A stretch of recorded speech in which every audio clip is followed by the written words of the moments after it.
Leo tulikuwa na washtakiwa 19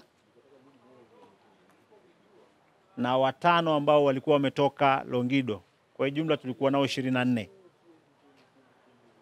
Mkurugenzi wa mashtaka amewasilisha maombi mahakamani ya kufuta mashtaka dhidi yao. Kwa hiyo yale mashtaka waliokuwa wanashtakiwa nayo, makosa mawili, kosa la kupanga njama na kosa la uhaini, wameondolewa. Lakini palikuwa na maombi pia kutoka kwa mkurugenzi wa mashtaka kwamba si waachiliwe tu, waachiliwe. Palikuwa na maombi ya kuleta masharti ili wanapoachiwa waweze kuwa chini ya uangalizi.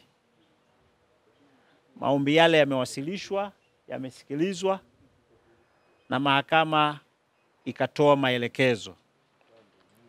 Kwanza, watakuwa chini ya uangalizi kwa kipindi cha mwaka mmoja wa mwenendo wao.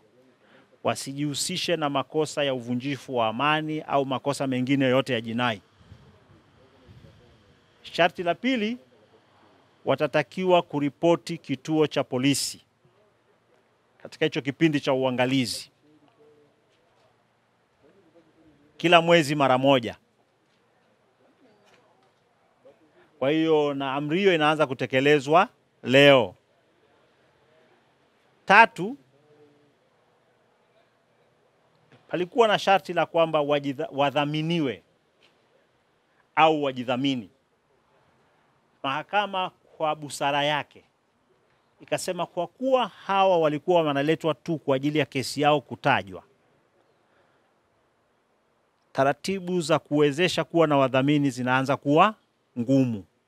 Kwa hiyo mahakama imeridhia na kuelekeza wajidhamini wao wenyewe, na watasaini hati ya dhamana ya shilingi milioni 1. Kwa hiyo hivi tunavyoongea wanakamilisha utaratibu wa hati ya dhamana. Wakisha jidhamini watatakiwa waende kituo cha polisi wakaripoti ili wapewe utaratibu, na baada ya hapo wataelekea nyumbani. Kwa hiyo tutawasubiri wakamilishe ili tupate kuambatana nao mpaka kituo cha polisi, tukamilishe hizo taratibu zao, halafu baada ya hapo wataenda nyumbani. Hawa ni kwa wale 19 wa hapa Arusha. Kwa wale wa Longido masharti ni hayo hayo, lakini watatakiwa kuripoti kituo cha polisi Longido, na wao watatakiwa kuanza kuripoti kuanzia kesho. Kwa hiyo wakikamilisha watakwenda kutafuta usafiri wa kwenda Longido, halafu wataripoti kesho. La kwanza wamethibitika, hawajathibitika, ilikuwa ni jukumu la kuleta ushahidi, na kesi zinaendeshwa na mkurugenzi wa mashtaka DPP. Lakini kwa mamlaka yake ya kisheria, wakati wowote anaweza akawasilisha kusudio la kuondoa kesi mahakamani, na yale ni mamlaka yake yeye mwenyewe kawasilisha. Sasa walithibitika au waliongoza, hilo mimi siwezi kulisemea. La pili, hawa walipangiwa kesi yao kutajwa leo. Unapowasilishwa mahakamani kwa mara ya kwanza, kuna utaratibu wa kisheria. Pale unapokuwa umekosa dhamana, utapelekwa magereza, utakaa, baada ya siku 14 utaletwa. Hawa waliposomewa mashtaka kwa mara ya kwanza walipangiwa kuletwa leo, na haya maombi ndio tumekutana nayo.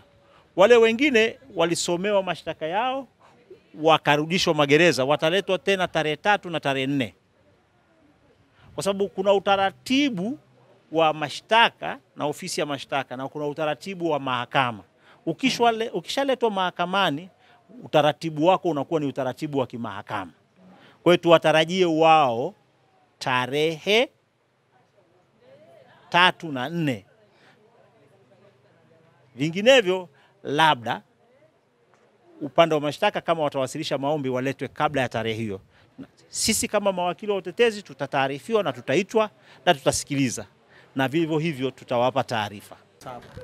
Na waliosindikiza bado wapo hapa ni wengi. na sasa hivi wanaenda kituo cha polisi kuripoti. Je, tutakapoondoka nao au watakapoondoka nao haitaleta tathmini nyingine ya maandamano au itakuwa? Swali lako la msingi sana. Elewa kwamba yupo nje na sisi tutaenda naye kituo cha polisi kukamilisha. Cha msingi akishatoka hapa nje, labda wewe umpe nauli ya kukutana nyumbani. Kuwa na amani hiyo. Ukianza kutembea kwa kundi hili, tutafika pale chini, tutazuiwa, tutaambiwa tunaandamana. Tutatuletea shida. Umetoa hoja nzuri na niangalizo zuri pia.